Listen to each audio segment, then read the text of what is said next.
Halo, assalamualaikum.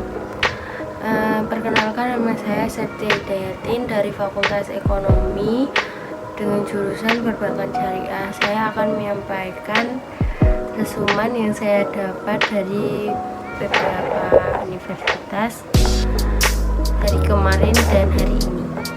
Pada hari pertama saya mendapat materi tentang wawasan bidang akademik.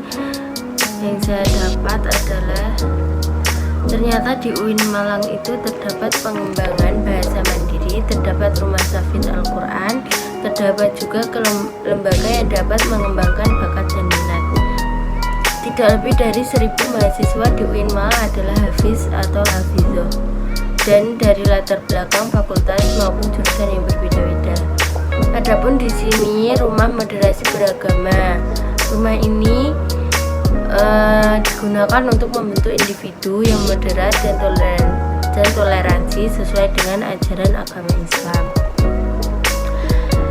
Sama dengan halnya dengan tema PPAK di tahun saya, mewujudkan generasi muslim moderat dan peduli bangsa menuju Indonesia tangguh. Tujuannya adalah menjadikan mahasiswa yang unggul, toleran, serta nilai-nilai keagamaan dan memiliki jati diri yang kuat, memiliki kebangsaan yang kokoh, cinta negara, cinta budaya, cinta keragaman yang menjadi aset dan kekayaan, serta mampu menempatkan diri di tengah atau di posisi yang deras, yaitu posisi di tengah-tengah pergulatan antara ideologi, radikalisme, dan liberalisme. Ada juga integrasi kelembagaan di UIN Malang. Yang pertama, memadukan pendidikan tinggi dengan pesantren integrasi keilmuan. Yang kedua, memadukan antara sains dan Islam. Ada juga 4 pilar yang terangkai dalam UIN Malang. Yang pertama, kedalaman spiritual, kematangan profesional, keagungan akhlak, dan keluasan ilmu. UIN Malang menjadi salah satu titik PTKIN yang berada di bawah Kementerian Agama yang harus menjadi corong perkembangan Islam. Banyak sarana dan prasarana yang mendukung kegiatan akademik di UIN Malang. UIN menyiapkan kurikulum yang sesuai dengan kompetensi masing-masing program studi. Matkul pengembangan kepribadian, contohnya matkul yang membedakan UIN Malang dengan UIN-UIN yang lain atau perguruan tinggi yang lain. Mahasiswa diharapkan tidak hanya memiliki prestasi akademik, tetapi juga memiliki pengalaman untuk aktif organisasi kemahasiswaan. Mahasiswa juga diharapkan dapat memiliki karakter sesuai dengan 4 pilar ulul albab yang akan menjadi intelektual profesional yang ulama dan ulama intelek yang profesional. Sebagai contoh, kalau menjadi guru adalah guru yang islami. Selanjutnya adalah materi yang kedua. Materi yang kedua adalah masih tetap tentang pada bidang akademik. Mahasiswa UIN Malang harus melakukan transformasi gaya dari tingkat SLTA menuju model pola belajar di perguruan tinggi. Mahasiswa harus memiliki kemampuan berpikir ilmiah. Kampus UIN Maulana Malik Ibrahim Malang merupakan kampus yang unik dan berbeda. Dalam naungan Kementerian Keagamaan Republik Indonesia, visi-misi kami dipengaruhi semangat perjuangan Rasulullah. Dengan begitu, sebagai mahasiswa UIN Maulana Malik Ibrahim Malang harus memiliki akhlak yang baik sehingga dapat dibedakan dari perguruan tinggi lainnya. Menjadi mahasiswa itu harus kreatif untuk tampil di muka umum. UIN memanfaatkan minat, bakat, dan kemampuan mahasiswanya, baik akademik maupun non-akademik. Ada simfoni, taekwondo, seni religius, pramuka, dan masih banyak lagi. SEMA merupakan penyelenggara kegiatan-kegiatan di kampus. Jangan menjadi mahasiswa yang pasif. Ikutilah organisasi intrakampus dan kegiatan UKM kampus. Hal ini dapat menjadi salah satu syarat kelulusan. Mahasiswa harus memiliki semangat untuk lulus tepat waktu, bahkan kalau bisa dengan program percepatan semester. Kenali diri, jadilah mahasiswa yang berakhlakul karimah dan berwawasan luas. Selanjutnya saya mendapat materi pada hari kedua adalah tentang yang pertama tentang Lingkup kerja Ketua Dewan Eksekutif Mahasiswa atau biasa disebut DEMA. Organisasi lembaga eksekutif mahasiswa di level univ. Fungsinya sebagai pelaksana program organisasi kemahasiswaan, sebagai lembaga yang mengkoordinasikan dan menginstruksikan pelaksanaan kegiatan kemahasiswaan di tingkat universitas. Tugas dari DEMA adalah melaksanakan program kerja organisasi yang sudah disepakati SEMA universitas. Yang kedua, mengkomunikasikan dan menginformasikan kegiatan kemahasiswaan di tingkat universitas. Yang terakhir, melaksanakan koordinasi dan sinkronisasi kegiatan kemahasiswaan.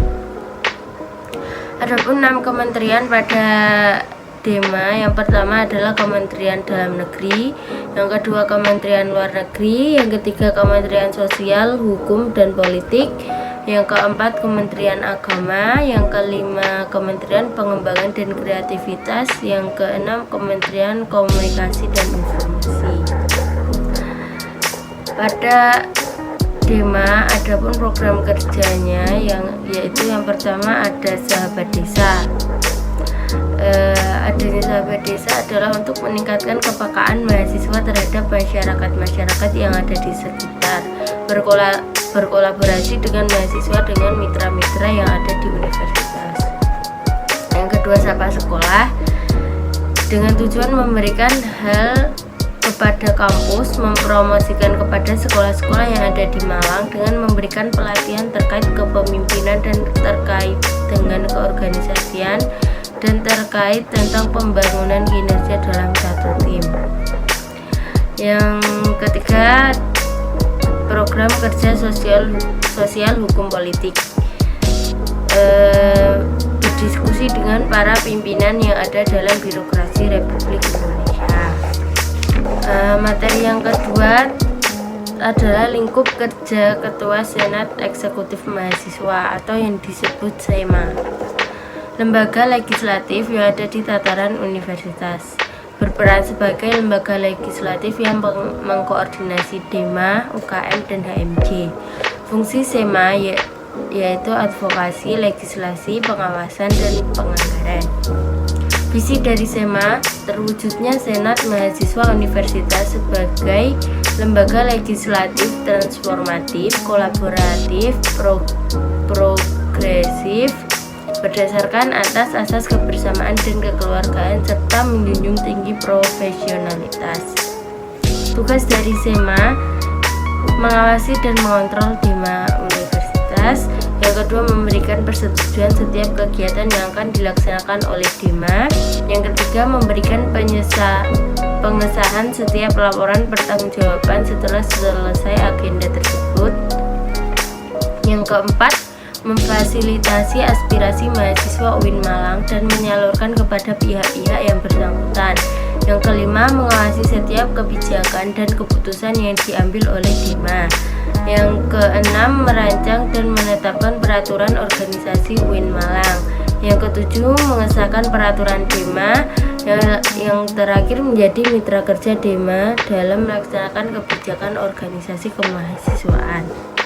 Adapun wewenang dari SEMA yaitu membentuk UU yang dibahas dengan Presiden mahasiswa untuk mendapatkan persetujuan bersama, menampung dan mempertimbangkan segala aspirasi mahasiswa, memberikan mandat untuk pelaksanaan pemilu, mengawasi pelaksanaan hasil-hasil sidang SEMA, mengawasi pelaksanaan program kerja dan kebijakan DEMA, turut andil dalam mengkaji permasalahan yang timbul di dalam negara dan di tingkat universitas, menerima dan membahas usulan PO dan mengikut sertakan dalam pembahasan, memberikan peringatan atau memorandum kepada DEMA.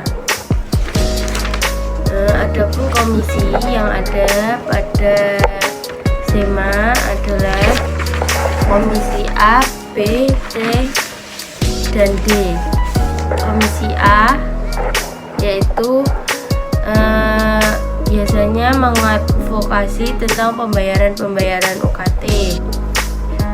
Komisi B mengawal teman-teman di seluruh UIN Malang.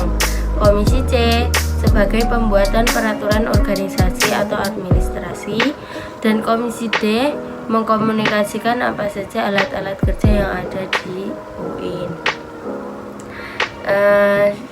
Syarat jika ingin bergabung dalam anggota SEMA ataupun DEMA, minimal IPK bernilai 3, minimal memiliki 1 SK kepengurusan, siap terikat dengan komitmen dengan seluruh pengurus. Materi selanjutnya yang saya dapat adalah profil, spesifikasi organisasi, kriteria anggota, dan pendaftaran anggota baru dari UKM yang ada di UIN Maulana Malik Ibrahim Malang. Yang pertama ada Menwa atau Resimen Mahasiswa. Sejarah Menwa diawali pembentukan oleh Jenderal A.H. Nasution tahun 1959 di Jawa Barat, walau dilatih di Kodam Siliwangi. Widya Castrena Dharma Sidha adalah semboyan Resimen Mahasiswa Indonesia yang memiliki arti penyempurnaan pengabdian dengan ilmu pengetahuan dan ilmu keprajuritan. Panca Dharma Satya merupakan janji Resimen Mahasiswa.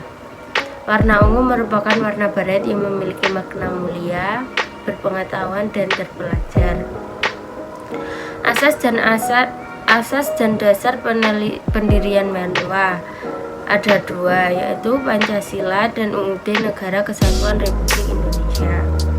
Fungsi dari Menwa: melaksanakan pembinaan anggota Menwa untuk meningkatkan kemampuan dalam bidang akademik, melaksanakan pemeliharaan dan pemberdayaan serta peningkatan kemampuan, melaksanakan pembinaan anggota disiplin anggota Menwa, melaksanakan pembinaan struktur organisasi, membantu terwujudnya kehidupan kampus yang kondusif, membantu kelancaran pelaksanaan kegiatan dan program, membantu memotivasi masyarakat, membantu TNI atau Polri, menyampaikan saran dan pendapat kepada instansi terkait.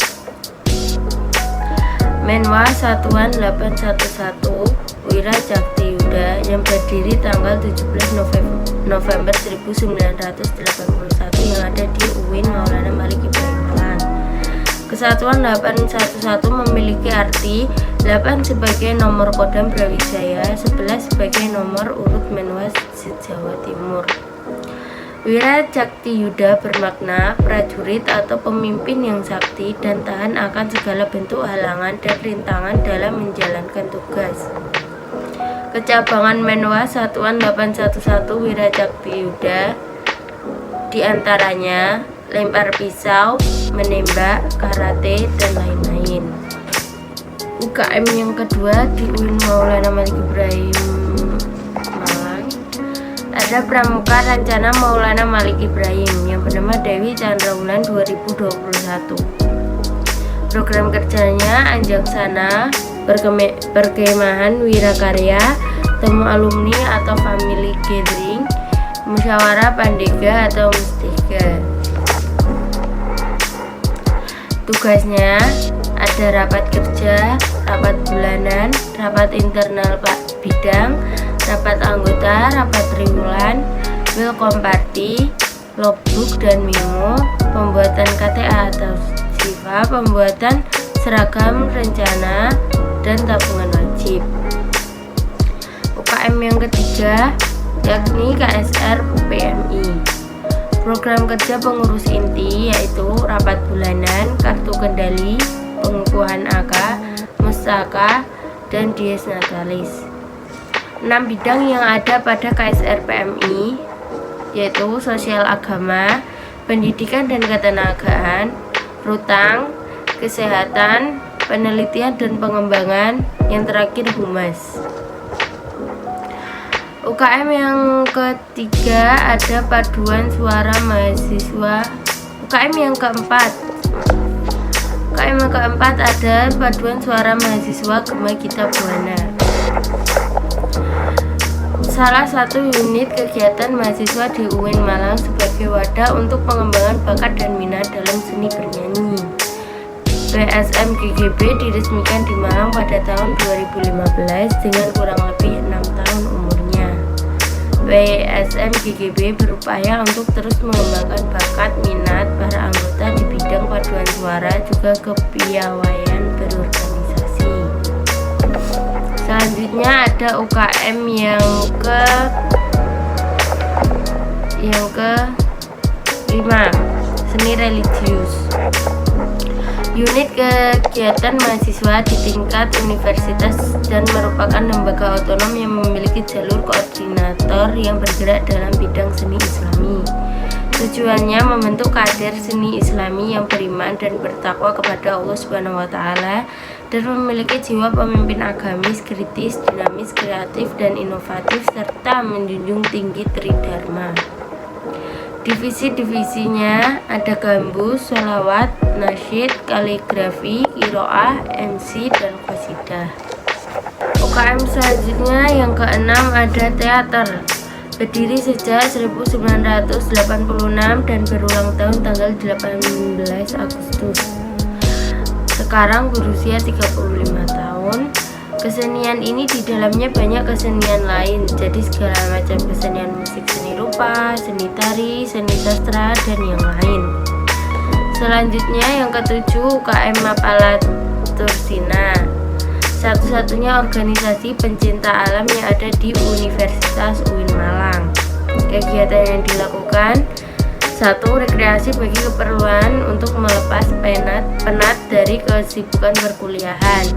2. Kegiatan sosial yang dilakukan untuk peduli kepada sesama manusia melalui pengabdian masyarakat, melalui kegiatan relawan bencana atau isu kemanusiaan. Yang ketiga, olahraga. Yang keempat, kegiatan ilmiah untuk penelitian yang ada di Mapala Tursina. Selanjutnya UKM yang ke-8 ada junior. Unit yang mewadahi juga memfasilitasi bakat dan minat kemahasiswaan dalam bidang olahraga. Cabang junior ada sepak bola, persatuan bulu tangkis, persatuan bola voli, persatuan tenis meja, persatuan basket, persatuan sepak takraw, dan persatuan catur. Selanjutnya yang ke-9 ada koperasi Padang Bulan. Sebagai koperasi yang mandiri, aspiratif, dan menjadi wahana pengembangan usaha serta pengkaderan generasi yang berideologi koperasi. Misinya meningkatkan kesejahteraan anggota, membangun jiwa koperasi dan entrepreneurship, pengembangan sumber anggota melalui pengkaderan pendidikan dari pelatihan. UKM yang selanjutnya ada Komus, yaitu spesifikasinya ada player dan non-player. Player yang terdiri dari vokal, gitar, bass, drum, keyboard, dan lain-lain. Sedangkan non-player terdiri dari event organizer, sound engineering, MC, multimedia, home recording. Selanjutnya ada taekwondo. Misi dari taekwondo menyelenggarakan program latihan taekwondo secara rutin dan intensif, menyelenggarakan kegiatan yang berorientasi pada pendidikan dan pengorganisasian, menyelenggarakan kegiatan yang berorientasi pada spiritual, menjaga nilai-nilai religius dalam penyelenggaraan kegiatan. Kegiatan yang dilakukan pada taekwondo yaitu latihan, try-in, gasuku, diklat. Selanjutnya ada fotografi. Organisasi intrakampus yang mempunyai visi dan misi dapat menjadikan alternatif pilihan bagi mahasiswa yang mempunyai minat bakat fotografi. Kegiatan yang dilakukan pada UKM ini adalah open recruitment, diklat, pameran, milad, gunting besar, musang. Selanjutnya ada LKP 2M. Didirikan pada 1 Juli 1999 Visinya menjadikan organisasi mahasiswa yang dibangun atas dasar komitmen yang kokoh dalam upaya mengakomodir kegiatan pengembangan tradisi keintelektualan. Misinya membina mahasiswa memiliki keluasan ilmu, kegunaan akhlak, dan kemantapan profesional. Yang kedua, pengembangan tradisi keintelektualan melalui kajian penelitian. Dan yang terakhir ada UAPM Inovasi. Kegiatan yang bergerak di bidang jurnalistik, didirikan 21 Maret 1966 di Malang. Visinya memihak kesadaran nurani, misalnya memaksimalkan potensi civitas mahasiswa. Produk dari UAPM Inovasi yaitu website, e-post, majalah. Keanggotaannya ada anggota magang, anggota tetap, anggota sah, anggota kehormatan, dan anggota kodemisioner. Selanjutnya ada materi yang ketiga yang saya dapat dari hari kedua tadi, yang berjudul Kebangkitan Bangsa Menuju Indonesia Tangguh. Kunci mengendalikan pandemi ada dua, yaitu vaksinasi dipercepat untuk health immunity, yang kedua disiplin berprokes. Dampak terhadap pandemi COVID-19, turunnya pertumbuhan sektor ekonomi, melemahnya daya beli, hilangnya pekerjaan. Sektor pendidikan, putus sekolah, anak harus bekerja, persepsi orang tua, kekerasan pada anak dan risiko eksternal, penurunan pencapaian belajar. Sektor sosial, yaitu meningkatnya angka kematian, meningkatnya angka kriminalitas. Kebijakan sektor pendidikan, bantuan kuota, bantuan subsidi upah, bantuan UKT, rumah sakit pendidikan. 3. Kekuatan mengubah dunia, yaitu kemajuan teknologi, agama, dan pasar. Adapun peran dan peluang UIN atau PTKIN yaitu arus utama pengembangan teknologi digital, link dan match dengan sektor industri, menjadi kekuatan sosio-teknopreneur. Yang terakhir, epicentrum ajaran agama inklusif. Menjadi generasi unggul ada 4 poin, yaitu keagungan moral dan spiritual, gandrung ilmu pengetahuan, memiliki digital quotient, kesalehan atau peduli sosial. Concept of moderation in Indonesia. Kenapa moderasi relevan dan urgent di Indonesia? Karakter Islam sebagai agama rahmatan lillahil alamin yang menjunjung tinggi keadaban dan harmoni inter dan antar pemeluk agama. Historitas Islam di Indonesia. Karakter masyarakat Indonesia yang lekat dengan kesantunan, ideologi bangsa Pancasila dan moto Bhinneka Tunggal Ika. Isu-isu politik yang terkait dengan Timur Tengah dan politik global, baik secara langsung atau tidak, dapat mempengaruhi pemahaman dan sikap keberagaman masyarakat Indonesia serta mengganggu agenda moderasi Islam, seperti konflik Palestina versus Israel, aliansi politik Arab-Amerika, oil, political despotism, and hypocrisy. Adapun peran mahasiswa di sini yaitu mahasiswa harus memerankan diri sebagai agent of change dalam menguatkan dan mendiseminasi agenda